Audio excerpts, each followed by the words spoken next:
Donald Trump is inadvertently messing with the Republican Party, and this makes me happy. So the title of this article that I'm about to show you a portion of is Trump Muddles Republican Messaging on Afghanistan. Here's what it says. Donald Trump's hearty endorsement of pulling U.S. troops out of Afghanistan by September has undercut efforts by Senate Majority Leader Mitch McConnell and other key Republicans to question President Biden's strategy.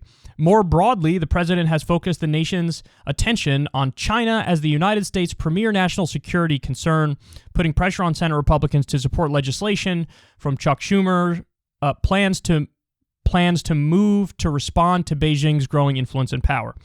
McConnell is the most powerful Republican leader in Washington, but he doesn't have the same unrivaled platform that he did when he was in the same position, head of the minority opposition in Washington, at the start of former President Obama's tenure. McConnell has seized on Biden's announcement that he will withdraw all U.S. troops from Afghanistan as a prime example of him talking like a centrist, but governing from the left.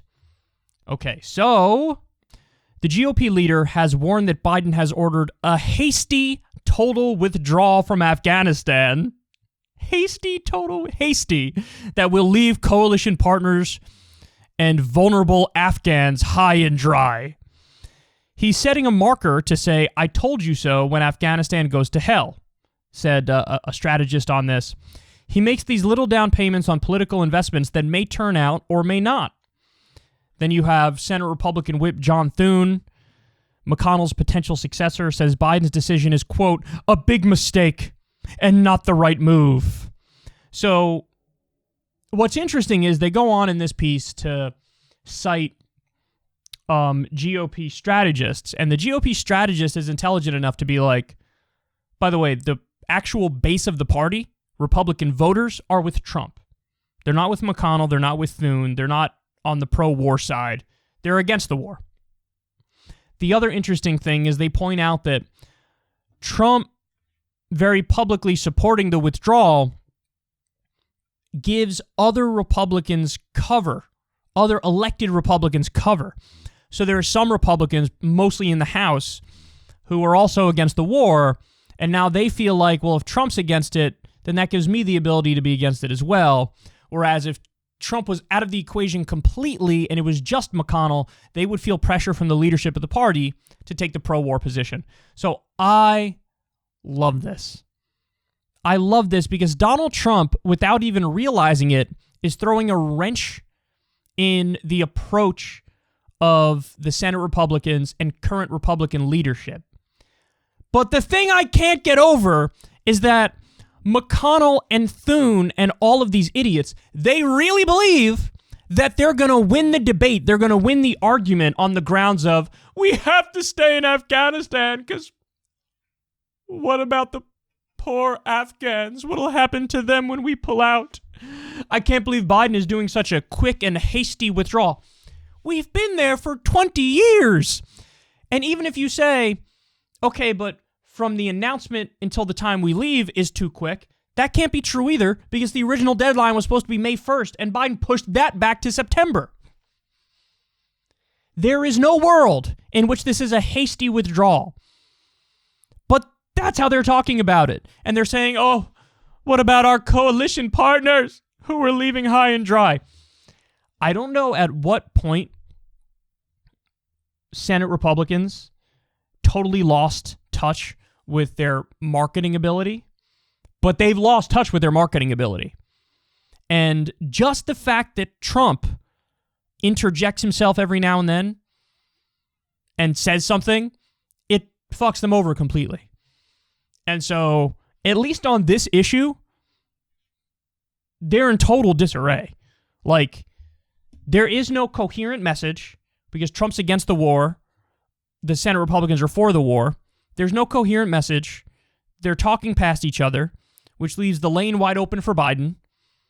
And if they're really going to double down on the pro-war arguments, you're just making yourself more unpopular. And even Republican strategists are like, don't say the pro-war stuff because nobody likes that anymore. So this is glorious. I love this. And I wish Trump would interfere on everything this way.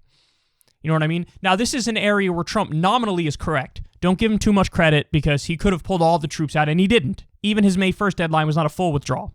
So don't give him too much credit. But if he were to interject every now and then and just screw up McConnell's even more sinister plans, don't get it twisted. McConnell's way worse than Trump. I just want you to understand that. So if Trump butts in every now and then and throws a wrench in their plans, I would love that. I would love that. So now the thing is, Biden's proposing like a $2 trillion infrastructure plan. McConnell is like, no, we'll do a $600 billion one, and we're going to get rid of all the tax increases on the wealthy. Bro, all it would take was like one comment from Trump of like, $600 billion is not nearly big enough. And then McConnell and all the Republicans who are really in leadership now be like, fuck, God damn it. He keeps fucking with us. Just like Trump, how after the fact he was like, I think $2,000 checks are the right number. The Republicans are like, we had just agreed on 600. We wanted to just keep fucking people over more. And then this idiot has to hop in and screw over our evil plans. So I love it. I love it. I love the fact that he's totally unchained and unfiltered. Unfortunately, he's becoming more and more irrelevant. But yes, if every now and then he hops into the national dialogue to screw over McConnell, because remember, and this is the main reason why he's doing it, he felt betrayed by Mitch McConnell. He felt betrayed by any Republican that even mildly entertained the argument of impeachment or that he was wrong with something he did on January 6th. So now he's got a bone to pick with Liz Cheney, with Mitch McConnell, with Kevin McCarthy, with all these people. And so he's going to keep fucking with them, and I love it. Keep fucking with them, Don. Keep reigniting that Republican Civil War. Therefore, wasting your time fighting each other on that and leaving the lane wide open for even a pathetic, weak Democratic Party to continue notching victories. Because, yeah, if they're at each other's throats all the time and they're doing infighting, well, then Biden, even with his watered-down shitty plans and being half dead, he gets to go out there and say, I think we should give people child care and universal pre-K. Where's my Percocet? But I also think that maybe we should create thousands of jobs within infrastructure. And Biden can even keep winning like that because the Republicans are at each other's throats. So, by all means, thank you, Donnie. I really appreciate this.